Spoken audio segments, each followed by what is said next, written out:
आ गए सब लोग? ठीक है। Yes sir. कल हम लोग बीमारियों के बारे में बात कर रहे थे और आज मैंने बोला था कुछ बीमारियां हैं जो क्वेश्चन, देखो ये बहुत कम पूछा गया है अभी तक कि वो बीमारी किससे होती है या लक्षण। सबसे ज्यादा जो क्वेश्चन पूछे गए हैं वो पूछे गए हैं कि उस बीमारी से कौन सा अंग प्रभावित होता है ना, कौन सा अंग प्रभावित होता है, ये पूछा गया है अभी तक। तो कुछ ऐसी बीमारियां हैं जैसे पूछा जा सकता है, और छोटा सा हेडिंग डाल दीजिए, बीमारियां एवं प्रभावित अंग।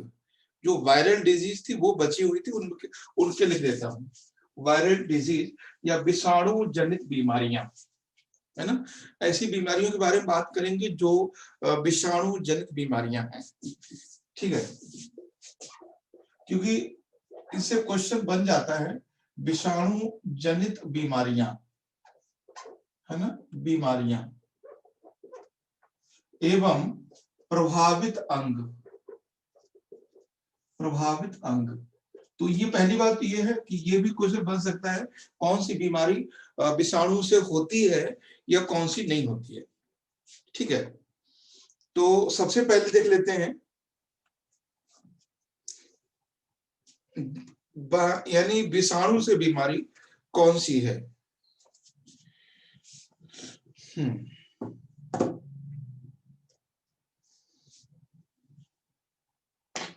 ठीक है, देखिए पहले इसमें हम लोग देखते हैं बीमारी है एड्स, ठीक है, इसके बारे में बात करते हैं।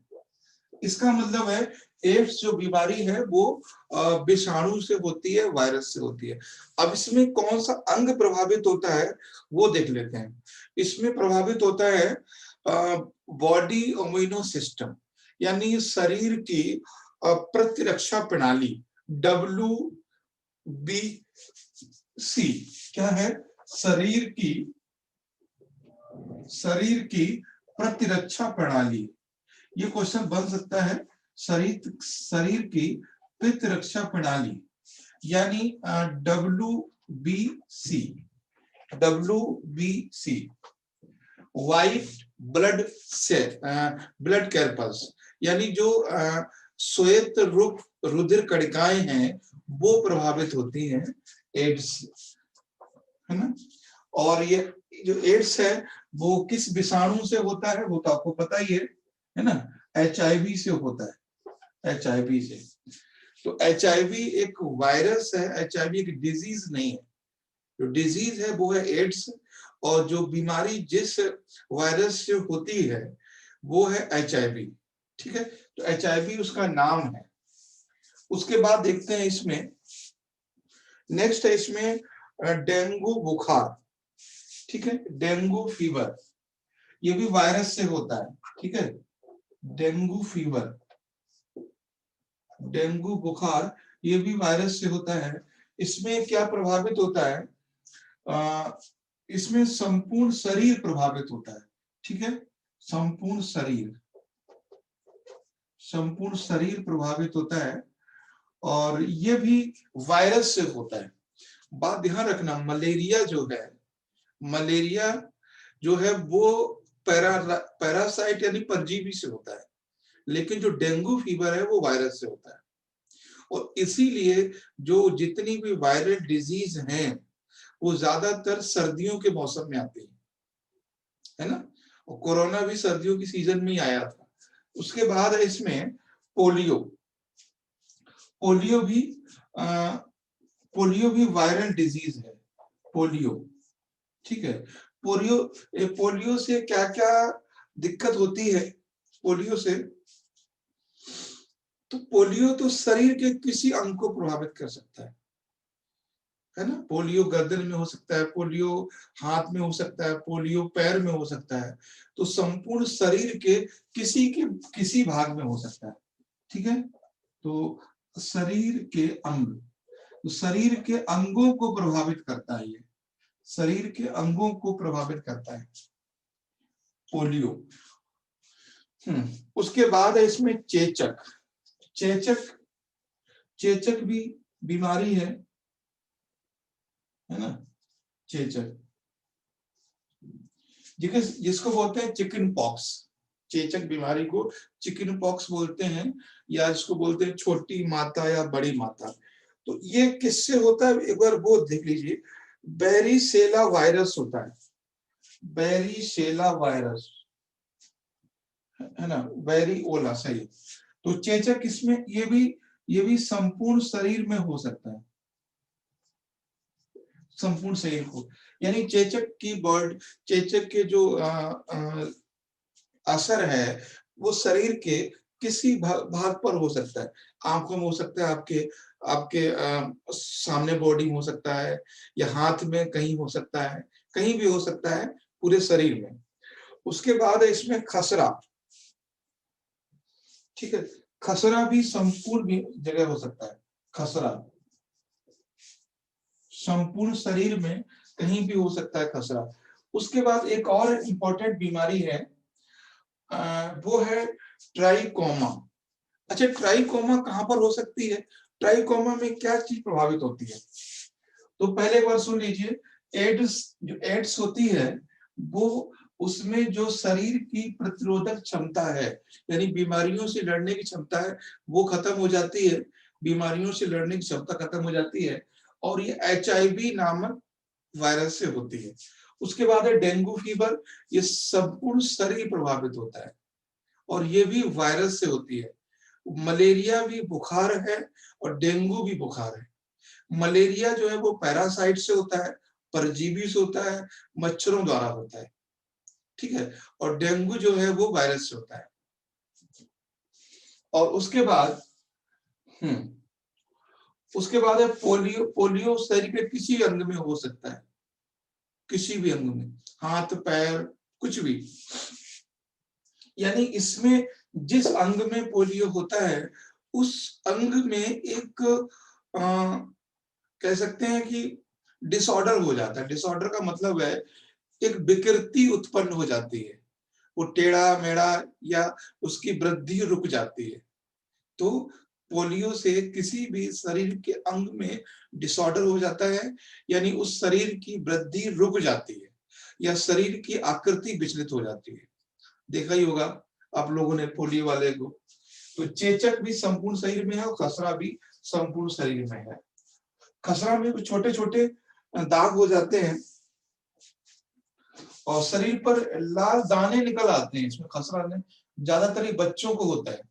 तो जो न्यू बोर्न बेबी होते हैं 4 से लेकर 7-8 महीने तक, उन बच्चों को ज्यादा होता है। उसके बाद हम इसी में देखेंगे, वो है नेक्स्ट है इसमें ट्रैकोमा। ट्रैकोमा, देखो ट्रैकोमा में क्या प्रभावित होता है, आंख। ट्रैकोमा आंख में, ये बहुत इंपॉर्टेंट है, कई बार पूछा जाता है पीसीएस में, खासकर स्टेट पीसीएस में, कि ट्रैकोमा में क्या चीज प्रभावित होती है। उसके बाद है हेपाटाइटिस। हेपाटाइटिस कह सकते हैं, पीलिया कह सकते हैं, है ना। हेपाटाइटिस, हेपाटाइटिस में यानी पीलिया भी इसको लोग बोलते हैं, पीलिया। इसमें क्या प्रभावित होता है, इसमें लीवर प्रभावित होता है। ठीक है, इसमें यकृत यानी लीवर प्रभावित होता है। जो लीवर है वो प्रभावित होता है बॉडी का, हेपाटाइटिस बी, हेपाटाइटिस में। ठीक है। और बाकी तो पीलिया की आपको पता ही है। उसके बाद है अब है इसमें, ये मोस्टली क्वेश्चन बनेगा यही बनेगा, ये भी बहुत इंपॉर्टेंट, हेपाटाइटिस से पूछता है, वो किससे होता है। बाकी टीबी के लिए कल ही हमने बात की थी, जो ट्यूबरकुलोसिस है उससे फेफड़े प्रभावित होते हैं, है ना। तो ये चीज है। उसके बाद हम देख लेते हैं फफूंदी से होने वाले रोग। फफूंदी यानी फंगस, फंगस जो है, फंगस से होने वाले रोग, फफूंदी। ठीक है, फफूंदी से फफूंदी से होने वाले रोग, है ना, फफूंदी से होने वाले रोग। अब कौन कौन से ऐसी बीमारियां हैं जो फफूंदी से होती है? पहली बात तो जो फंगस, मैं आपको बता दूं, फंगस एक प्रकार का जीव है ना, और ये तापमान अधिक और नमी अधिक वाली एरिया में होता है। फफूंदी जो है वो तापमान अधिक होता है और नमी भी अधिक होती है, उस जगह पर होता है। ठीक है।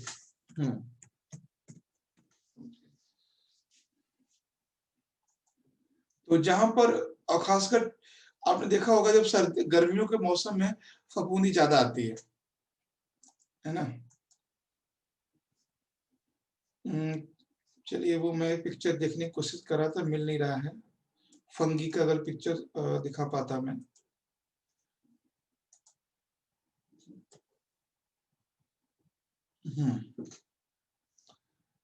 ये जो मैं आपको पिक्चर दिखा रहा हूँ, इसको फंगी ही कहते हैं। देखो, ये आपको सामने है, ये भी एक प्रकार का फंगस होता है, फंगी है ये। ठीक है, ये चीजें हैं। कभी कभी हमारे बॉडी में, पैरों में भी लग जाता है ये फंगी, कभी कभी पैरों में भी फंगस लग जाती है। ठीक है, तो ये सारी फंगी होते हैं, फंगस। और तो उससे कौन कौन, पहली बात पूछेगा फंगस है क्या, तो फंगस एक लाइव है में, यानी उसमें जीवन होता है, और ऐसी जगह पर ज्यादा होता है जहां पर तापमान अधिक और नमी अधिक होती है। ठीक है, ये चीज है। और जब भी फंगस लगेगा, वो हमेशा लिविंग लिविंग पे ही लगेगा, है ना। फंगस जो है, जैसे मान लीजिए कभी फंगस इसमें नहीं लग सकता, ये जो मार्कर है इसमें कभी नहीं लग सकता फंगस, लकड़ी में लग जाएगा। ये लकड़ी है, डस्टर है, इसमें लग जाएगा। तो ये चीज ध्यान रखना है। तो पहली बीमारी है, तो वो है अस्थमा, फंगस से। कुछ लोगों को फंगस से एलर्जी होती है, तो पहला है अस्थमा, है ना, अस्थमा। इसको हम लोग दमा भी कहते हैं। ठीक है, दमा। हम्म हम्म और ये दमा जो होता है, इसमें क्या होता है कि इंसान में सांस लेने में तकलीफ होने लगती है, सांस लेने में तकलीफ होने लगती है, इसलिए वो जल्दी जल्दी सांस लेता है ना।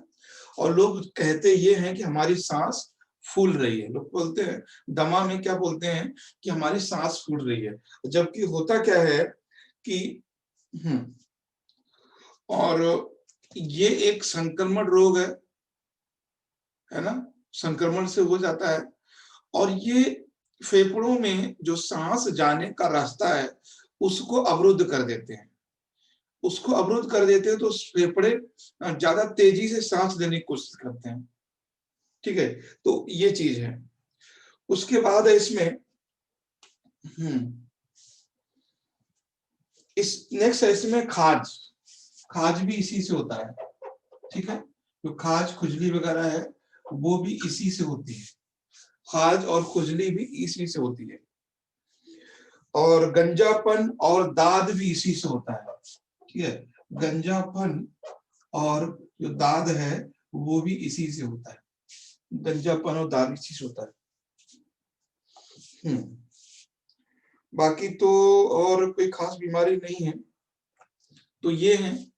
इसलिए जब देखा होगा आपने, दाद में, खुजली में, खाज में डॉक्टर के पास जाते हैं हम लोग, तो वो एक ही बात बोलते हैं कि ज्यादातर जो है नमी से दूर रहिए, नमी से दूर रहिए, क्योंकि नमी में ज्यादा प्रॉब्लम आती है।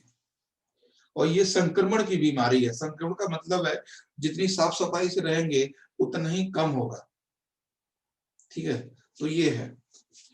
तो ये थी फफूंदी से होने वाली बीमारी। और नेक्स्ट हम बात करते हैं वंशानुगत बीमारियां। अब देखो, इसमें दमा की बीमारी, है ना, और खाज की बीमारी, गंजापन, दाद, और ये बीमारी है, पूछ सकता है इनमें कौन सी बीमारी, एक और नाम दे देगा वो, फिर पूछेगा कौन सी फंगस से नहीं है या कौन सी फंगस से है। तो हमें क्या समझना है कि पहले तो ये समझना है ये है क्या, दूसरा समझना ये किससे होती है। तो कभी वो क्या करेगा, ऐसे करके आपको दे देगा, एक में दे देगा दमा, है ना, और बी में दे देगा खाज, और सी में दे देगा इसमें पीलिया, है ना, और डी में दे देगा गंजापन। ठीक है, गंजापन। और पूछेगा कौन सी बीमारी है जो विषाणु से होती है, या ये भी पूछ सकता है कौन सी बीमारी है जो फंगस से नहीं होती है। तो इस तरह से भी क्वेश्चन बना सकते हैं वो लोग। ठीक है, तो ये भी इस तरह भी ध्यान रखना है। बस नॉलेज रखिए, क्वेश्चन कैसा भी बनेगा कोई प्रॉब्लम नहीं है, क्वेश्चन कैसा भी बने कोई प्रॉब्लम नहीं है। अब देख लीजिए इसमें मनुष्यों में होने वाली वंशानुगत बीमारी, ठीक है, यानी इसको बोलते हैं हम लोग जेनेटिक डिजीज या हेरिडेटिक डिजीज। कौन सी ऐसी डिजीज होती हैं जो हेरिडेटिक होती हैं, ठीक है। तो इसमें हेरिडेटिक डिजीज की अगर बात करेंगे, तो वो डिजीज है जो एक पीढ़ी से दूसरी पीढ़ी में जाती है। ठीक है, तो देख लीजिए वंशानुगत बीमारी, है ना,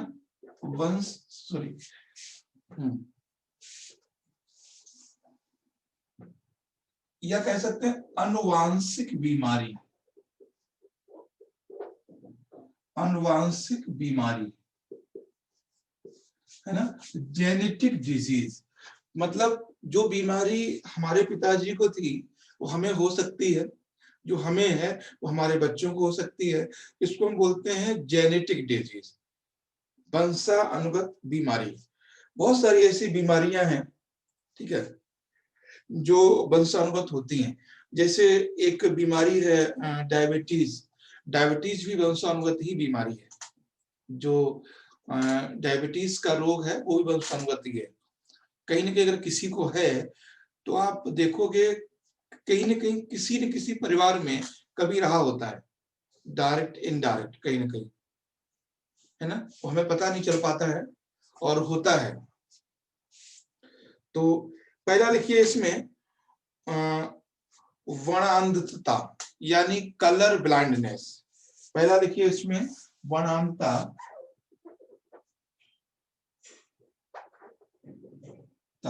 यानी कलर ब्लाइंडनेस, कलर ब्लाइंडनेस।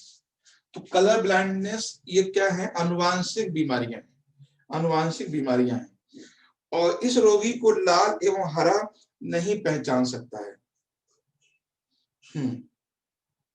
इसमें जो है वर्णांधता में क्या होता है, इसमें लाल और हरा, ठीक है, हरा रंग पहचानने में दिक्कत होती है, हरा रंग नहीं पहचान पाता,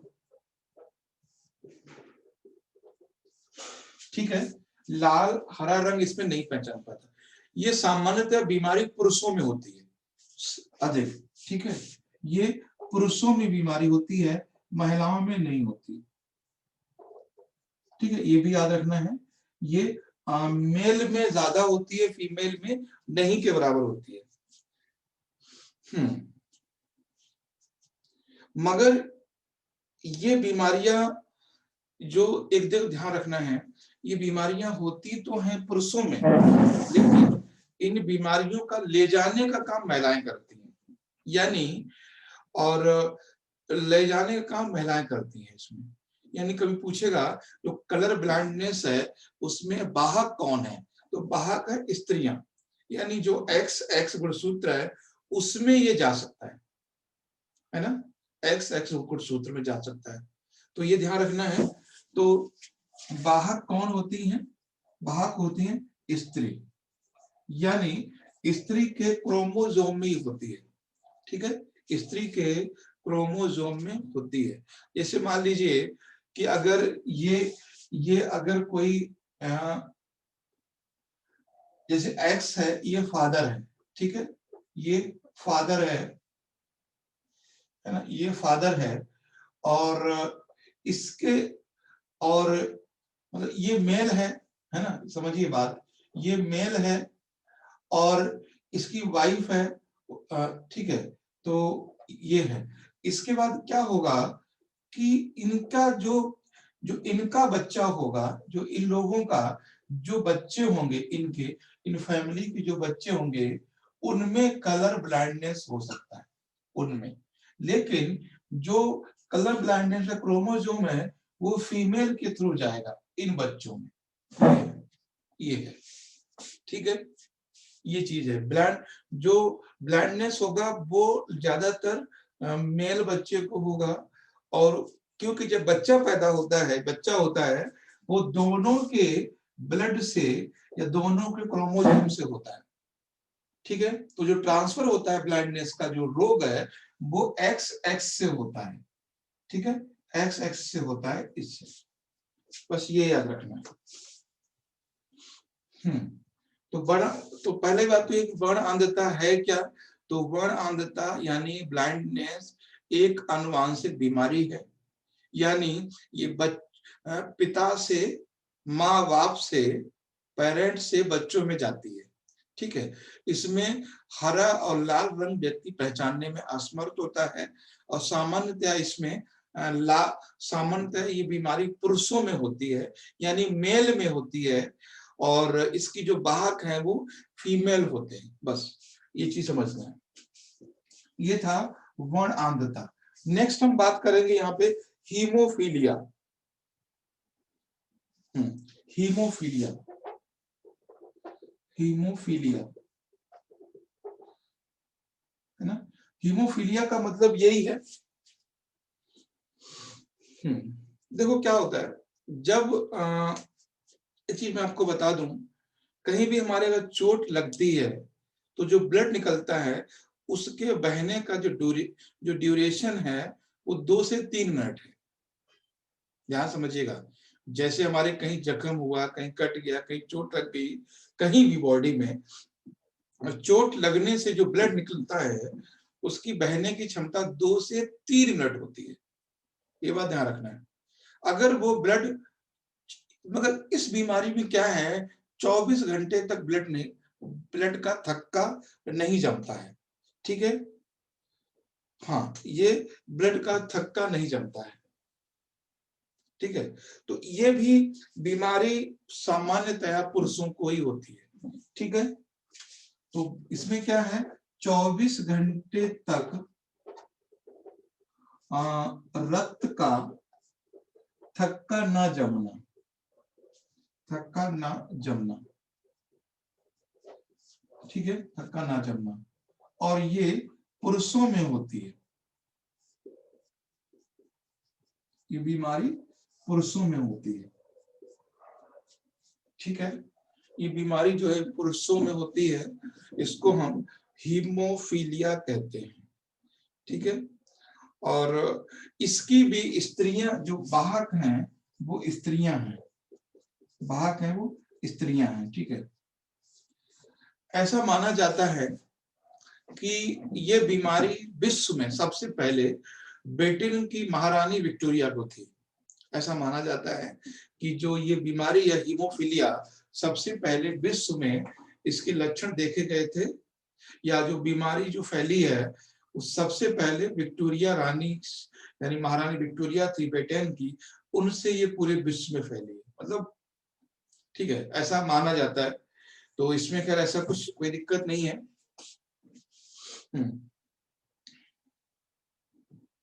तो ये था आपका, बस इतना ही ध्यान रखना है कि कुछ बातें हमेशा याद रखना है कि आनुवांशिक होती हैं, ठीक है, और आनुवांशिक बीमारियों का इलाज बहुत मुश्किल से होता है, बहुत मुश्किल से होता है। उनका केवल उनको कम किया जा सकता है, लेकिन खत्म नहीं किया जा सकता।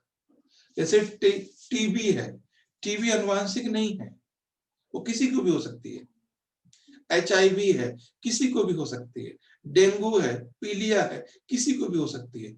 लेकिन जो हीमोफीलिया है या वर्णांधता है, ये कम खत्म नहीं होती, बस इसको कम किया जा सकता है ना। तो दूसरी बात है कि ये किससे संबंधित है, तो रक्त के थक्का जमने से है। ये सब तो कोई जरूरी इंफॉर्मेशन बहुत ज्यादा नहीं है, ये केवल पुरुषों से होती है, स्त्रियां वाहक होती हैं, या पहली पहली पहली बार ये सबसे पहले रानी विक्टोरिया को थी। इनसे कोई लेना देना नहीं है। बस 3 बातें याद रखना है। हीमोफीलिया आनुवांशिक है, दूसरा इसमें 24 घंटे तक रक्त का जमाव नहीं होता है, जिसमें व्यक्ति की मौत भी हो सकती है, हो ही जाएगी, जाहिर सी बात है, ठीक है। तो ये चीज है। उसके बाद है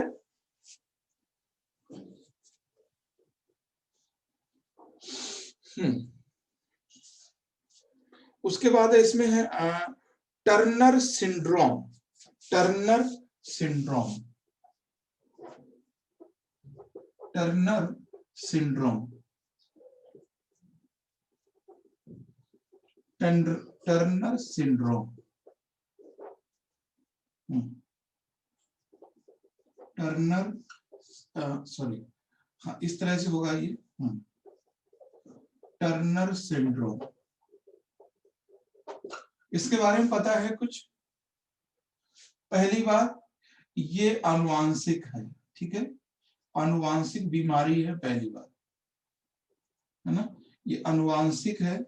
दूसरी चीज है, ये स्त्रियों को होती है, ये फीमेल को होती है। इसमें क्या होता है, इस बीमारी में इसमें जैसे क्या होता है कि जो स्त्रियों में गुणसूत्र की जो संख्या है वो 45 होती है, वैसे तो 46 होती है, लेकिन स्त्री में क्या होता है, स्त्रियों में अगर गुणसूत्र, किसी स्त्री में गुणसूत्र अगर 45 है, वैसे आपको पता है एक सामान्य व्यक्ति में गुणसूत्र 46 होते हैं, जिनको हम क्रोमोसोम कहते हैं, ठीक है। कभी ये पूछेगा कि एक स्वस्थ व्यक्ति में गुणसूत्रों की संख्या कितनी है, तो 23 जोड़े हैं। 23 जोड़े का मतलब है 23 + 23 यानी 46। इस बीमारी में क्या है कि स्त्रियों को होती है, और इसमें स्त्रियों के जो क्रोमोसोम होते हैं उनमें एक कम होता है, 45 संख्या होती है क्रोमोसोम की। और ठीक है, तो इसमें लिख लीजिए जो गुणसूत्र हैं, तो गुणसूत्र है वो कितने होते हैं, 45, 46 की जगह 45 होते हैं। अब इसमें, अब इसका प्रभाव क्या होता है, यानी इसमें होता क्या है बीमारी में, इसमें क्या होता है कि इसमें स्त्रियों के या बच्चों के शरीर का विकास कम होता है, बॉडी का विकास कम होता है, यानी उनकी हाइट कम रह जाती है, या जो उनके शरीर के जो अंग हैं उनका विकास पूर्ण नहीं होता है। दूसरा है, उनमें बांझपन जैसी स्थिति उत्पन्न हो जाती है, यानी आगे फ्यूचर में बच्चे पैदा नहीं होते हैं। तो क्या क्या इसमें है, शरीर का पूर्ण विकास ना होना, या भविष्य में बांझपन जैसी स्थिति उत्पन्न हो जाना, ठीक है। तो शरीर का पूर्ण विकास ना होना, शारीरिक अंगों का विकास ना होना, अंगों का विकास ना होना, ठीक है, और बांझपन जैसी स्थिति हो जाती है, ठीक है, बांझपन जैसी स्थिति। तो ये चीज है, ये आनुवांशिक होती है। और तो ये था टर्नर सिंड्रोम। तो टर्नर सिंड्रोम महिलाओं को होता है, शरीर का विकास नहीं होता है, और ये इसके कारण है इसका 45 गुणसूत्र। उसके बाद हम देखते हैं नेक्स्ट जो बीमारी है, नेक्स्ट जो इसमें बीमारी है वो है down syndrome. Down syndrome, down syndrome,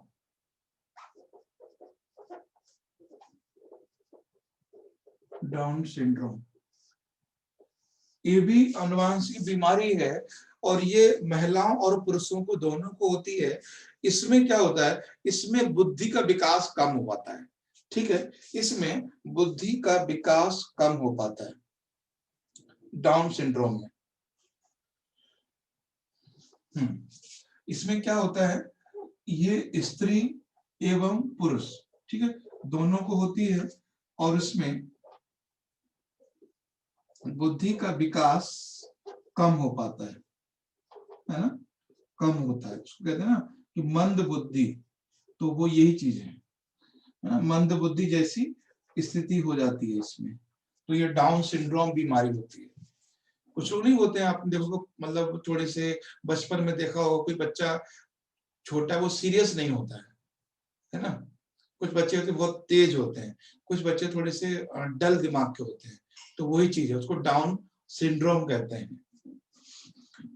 ये देखो मंद बुद्धि के मतलब है अलग चीज होती है, ठीक है, और जो पागलपन है वो अलग चीज होता है, ये दोनों ध्यान रखना है।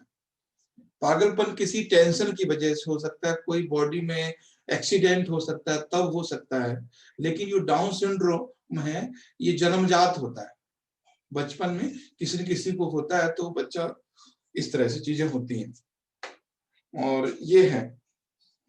उसके बाद है इसमें एलर्जी, तो ये हो गया आपका आनुवांशिक रोग। ठीक है, नेक्स्ट हम बात कर लेते हैं आनुवांशिक रोग। क्लियर है, कंप्लीट है। पहला मैंने बोला वर्णांधता, कलर ब्लाइंडनेस, दूसरा हमने बताया आपको हीमोफीलिया, और तीसरा बताया टर्नर सिंड्रोम, और चौथा डाउन सिंड्रोम। अब सीधे हम बात करते हैं एलर्जी की। ठीक है, एलर्जी की बात करते हैं, है ना। एलर्जी एक तरह की बीमारी है, ये भी एलर्जी एक तरह की बीमारी है।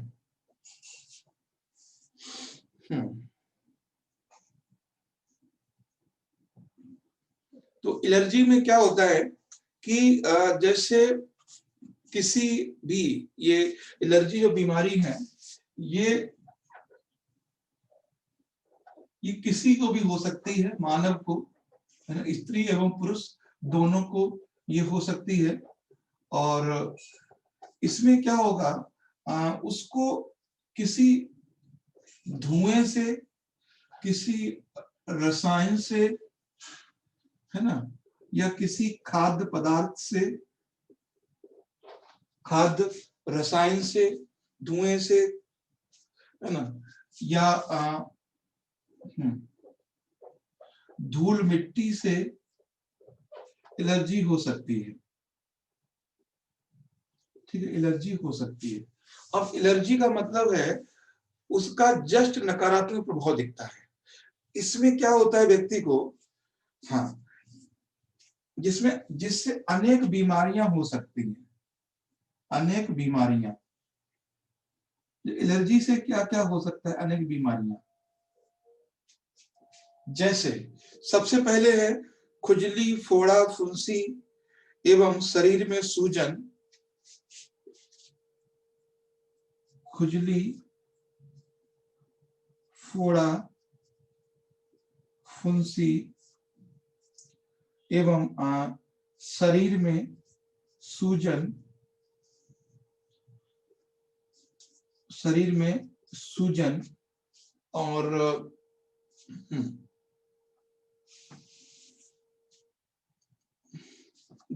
दाग, चकत्ते, ठीक है, इस तरह से दाग धब्बे शरीर में हो सकते हैं।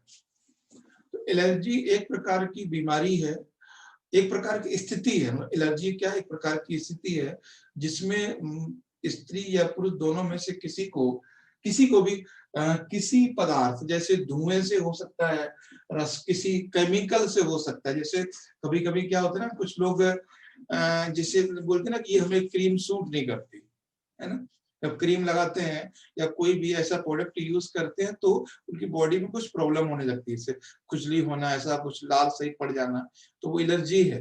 वो धुएं से हो सकती है, रसायन से हो सकती है, किसी खाद्य पदार्थ से हो सकती है।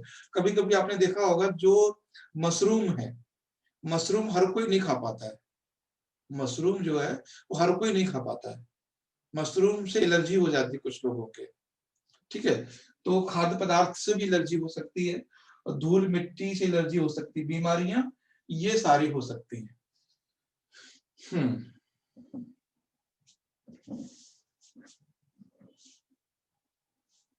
तो ये है।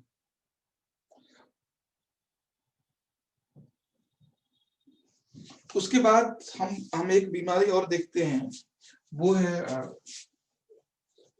वैसे ज्यादातर लोगों ने इस बीमारी के बारे में जितना भी सुना है वो रियलिटी को तो कम ही सुना है, वो है मिर्गी। एक बीमारी होती है मिर्गी, ठीक है, मिर्गी, मिर्गी बीमारी, ठीक है। इसमें देखो क्या होता है,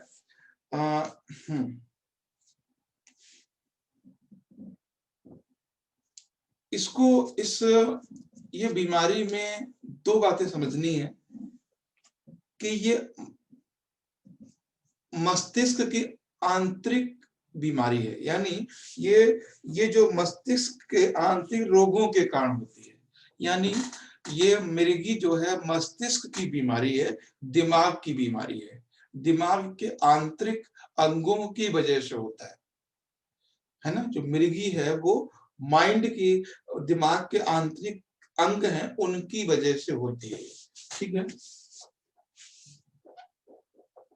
दिमाग के आंतरिक अंगों की, ठीक है, आंतरिक अंगों के विकार के कारण होती है, ठीक है।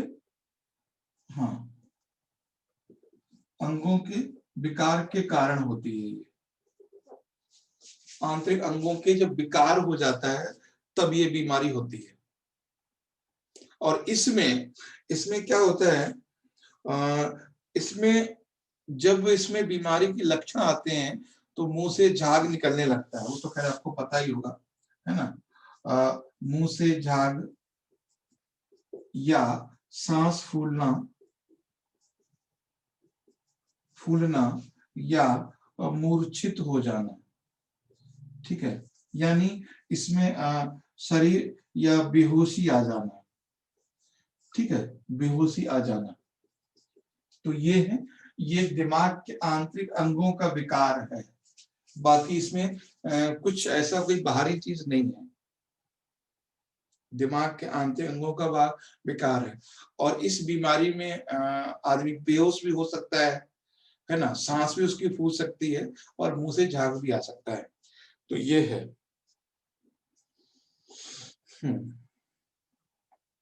उसके बाद है एक बीमारी और समझ लेते हैं, कैंसर। कैंसर, अच्छा कैंसर को कैसे समझेंगे?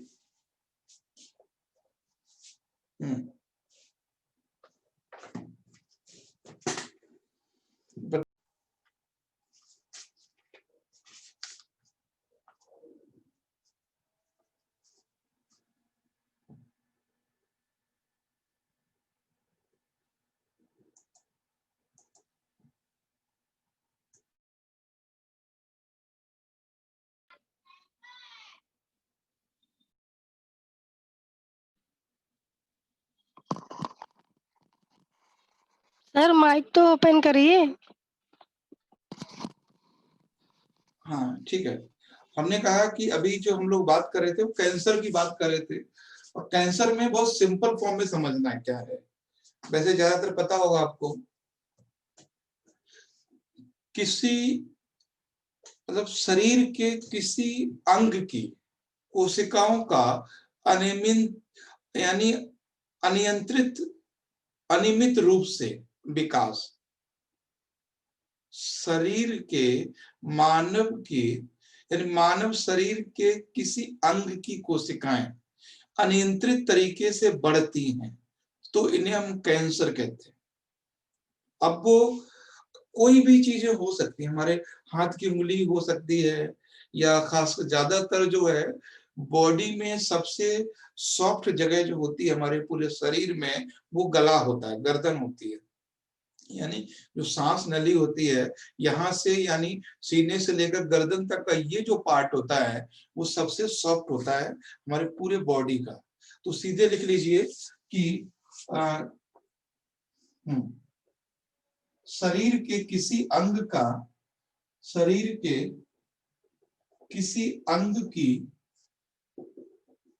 कोशिकाएं, है ना, कोशिकाएं अनियमित यानी अनियंत्रित अनियंत्रित तौर से बढ़ने लगती हैं। ठीक है, बढ़ने लगती है।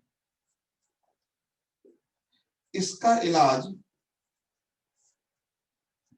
इलाज कीमोथेरेपी द्वारा किया जाता है। कीमोथेरेपी, है ना, द्वारा किया जाता है।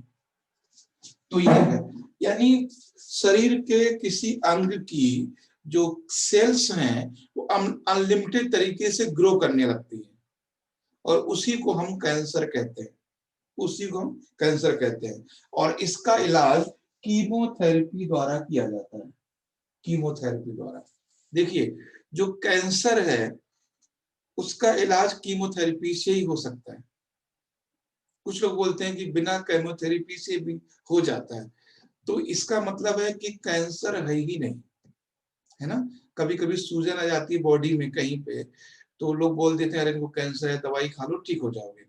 तो दवाई खाने से स्वैलन कम, जो सूजन है वो कम हो सकती है, या पेन है वो कम हो सकता है, या कोई जख्म है वो कम हो सकती है। लेकिन अगर सेल जो है, कोशिकाएं कंटिन्यू अनियमित तरीके से बढ़ रही हैं तो वो कंट्रोल नहीं होती हैं बिना कीमोथेरेपी के। ठीक है, तो ये चीज ध्यान रखना है। तो कैंसर का मतलब समझ गए होंगे कि जो कोशिकाएं हैं वो अनकंट्रोल ग्रो करने लगती, तो बढ़ती जाती है वो, मतलब बिना कंट्रोल के, इसी को हम कैंसर कहते हैं। ठीक है, तो ये चीजें हैं।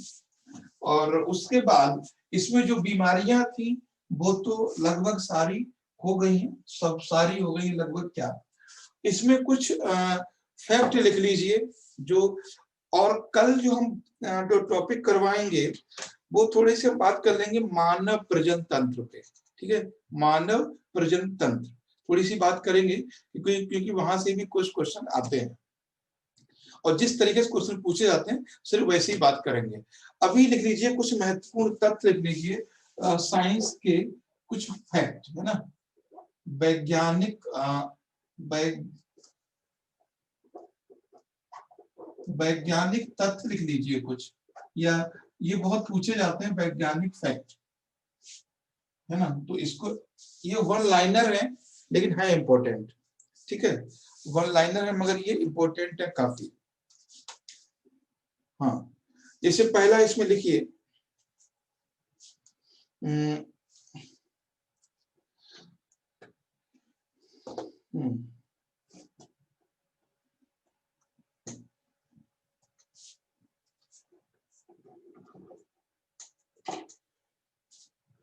पृथ्वी पर जीवन उत्पत्ति के समय, लिख लीजिए, पृथ्वी पर जीवन उत्पत्ति के समय,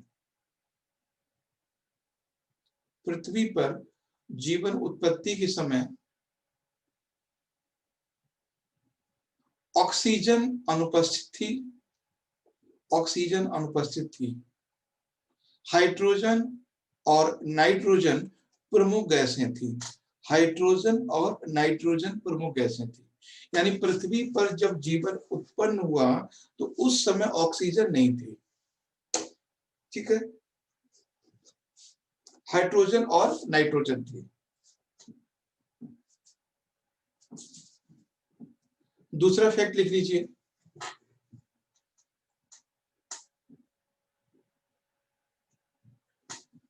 मनुष्य में लिंग निर्धारण, मतलब लड़का होगा कि लड़की, मनुष्य में लिंग निर्धारण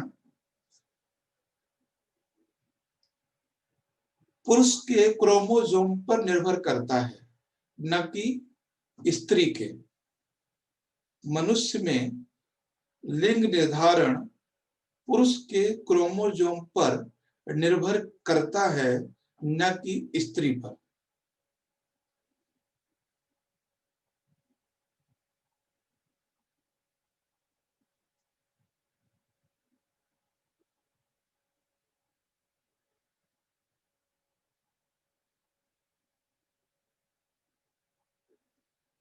मनुष्य के शरीर में, नेक्स्ट लिख लीजिए, मनुष्य के शरीर में प्रति सेकंड, मनुष्य के शरीर में प्रति सेकंड 150 लाख कोशिकाएं नष्ट होती हैं। मनुष्य के शरीर में प्रति सेकंड 150 लाख कोशिकाएं नष्ट होती हैं।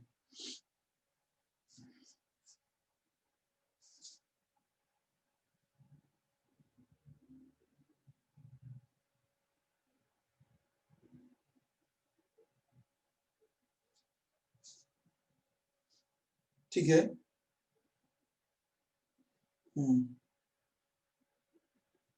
और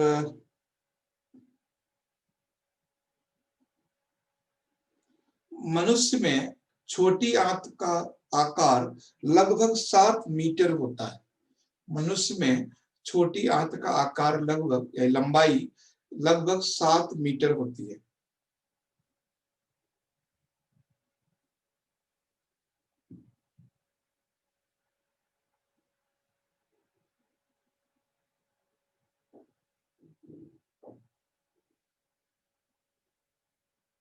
ठीक है।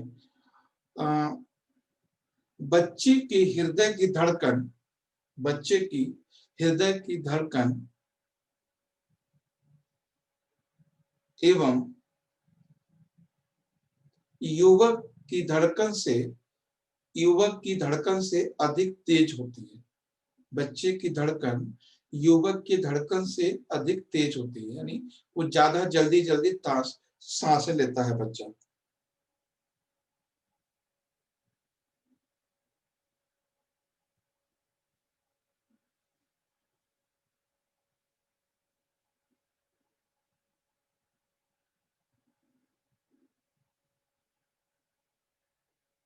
ठीक है, बस यही सारे फैक्ट हैं। और कल ऐड डाल दीजिए मानव प्रजनन तंत्र, थोड़ी सी बात कर लेंगे, फिर हम लोग केमिस्ट्री पे बात करेंगे। ठीक है, मानव प्रजनन तंत्र।